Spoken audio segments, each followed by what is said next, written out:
The House passed a bill, Madam President, dealing with the sanctity of taxpayer records. In another life, I worked in state government. I worked for like, I don't know, 16 or 17 years, I don't remember, and went by in a flash, as state treasurer, which was an elected position. But before that, I was in an appointed position, a position appointed by the governor. It was a political position called the Secretary of the Department of Revenue. And that was a fancy title for tax collector.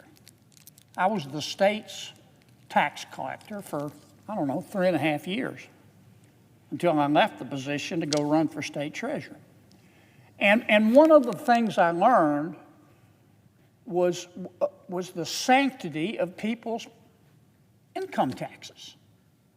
I mean, I'm sure there's some documents that are more private, maybe our medical records, but they're not that much more private to us and precious to us than our tax records. You know, and we had this at the Louisiana Department of Revenue, where I worked. We had a hard and fast rule, and every employee knew it, and they respected it, by God. If you leak somebody's tax returns, we would chase you like you stole Thanksgiving, and we would punish you, and we would not only fire you, but we'd prosecute you if we had to. And so consequently, we had almost no leaks, none. I wish I could say that for the IRS. Through the years, they've had a bunch of leaks. I don't want to overstate it, but they have. And not that long ago, back in 2019, they had a leak. It actually came from a vendor that was working for the IRS. And by the way, the sanctity of those tax returns and the importance to protect them also applies to contractors for the tax agency. But anyway, one of the vendors for the Internal Revenue Service leaked 8,000 tax returns. 8,000. Not 80, not 800, 8,000 tax returns. And they gave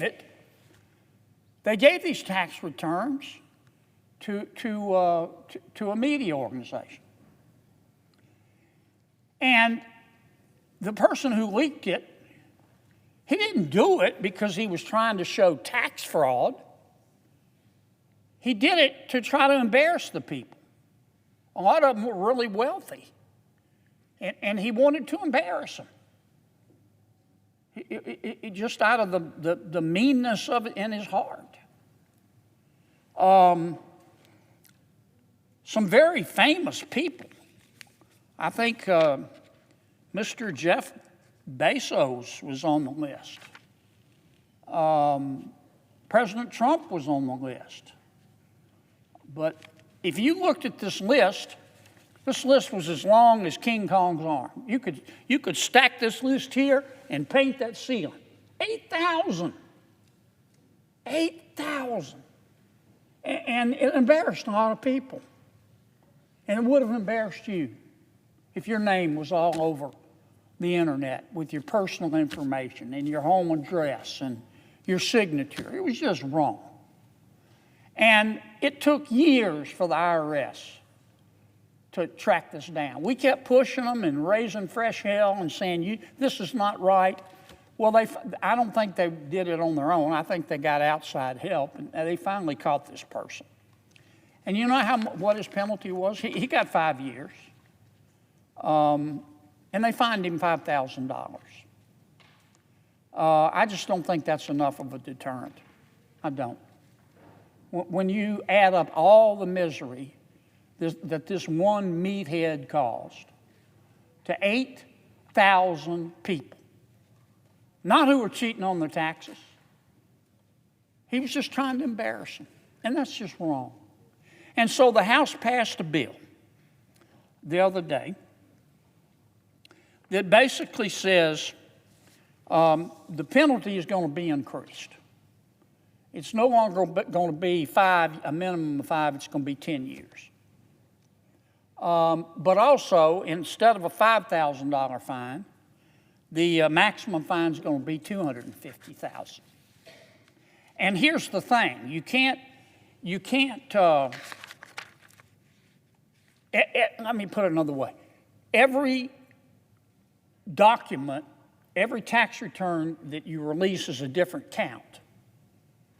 In other words, this meathead that released $8,000, under the new law, that would be 8,000 counts against him. And that's the way it ought to be. It shouldn't be, let's just all lump them together into one, and that's one count, and he pays $5,000, and he gets 5 years, but he's probably out in 2. That's just not right, folks. And what you allow is what will continue. And I don't hate anybody. I don't hate anybody. And I don't know this meathead who did this. And in my heart, I don't hate him. But what he did was wrong. He just tried to embarrass, and did embarrass, 8,000 Americans who weren't doing anything wrong. They were paying their taxes, for God's sakes. It's just wrong. It makes me want to throw up. It triggers my gag reflex. So I hope we can pass the House bill. Like I say, I hadn't changed the word in the House bill. It's identical to what just passed the House. And I think, if I'm wrong on this, Madam President, I'll come back and correct the record. I think it passed the House unanimously. Did it pass the House unanimously? Do we know, Josh? There were a couple of votes against. This is Josh, who I work with. Okay, smart as a whip. Well, it wasn't unanimous. I stand corrected. Josh, my brain corrected me. But it was almost unanimous. And I would sure like to see this body do the same thing. And I just don't see this as a partisan issue. Now, I understand, the reason I'm talking so long is I think that my good friend Senator Ron Wyden wants to object to this. Now, I hope he doesn't. I don't know if I can say this, but I'm going to say it anyway. I will buy him a pony if he doesn't object to this bill. A pony of his choice. That is not a bribe. I like Ron Wyden so much, I would buy him a pony of his choice anyway. But I will, if he won't object to this bill, I'll buy him a pony, okay? Because this is a good piece of legislation. And I don't want to do this behind his back, so I don't see Ron here. But what I'm going to do, Madam President, I'm not trying to tell you how to do your job. You can do whatever you want, but I'm going to make this motion, and I would ask if you would consider holding it until Senator Wyden has a chance to get here, because I don't want to do this behind his back.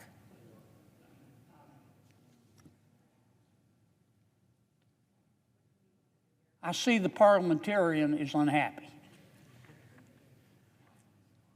From Louisiana is recognizing that fact, yes. I'll buy her a pony too. That, Ask for a quorum call. You can do that, and we're just hitting pause. Okay, let me go to Plan B. What I'll do is I want to hit pause, because I don't want to do this behind Ron's back. Let me hit pause, and I ask that we go into a quorum call. And when Ron gets here, I would ask to be recognized so I can assert my motion. And Ron can agree with my splendid bill, and then we'll go pick out a pony.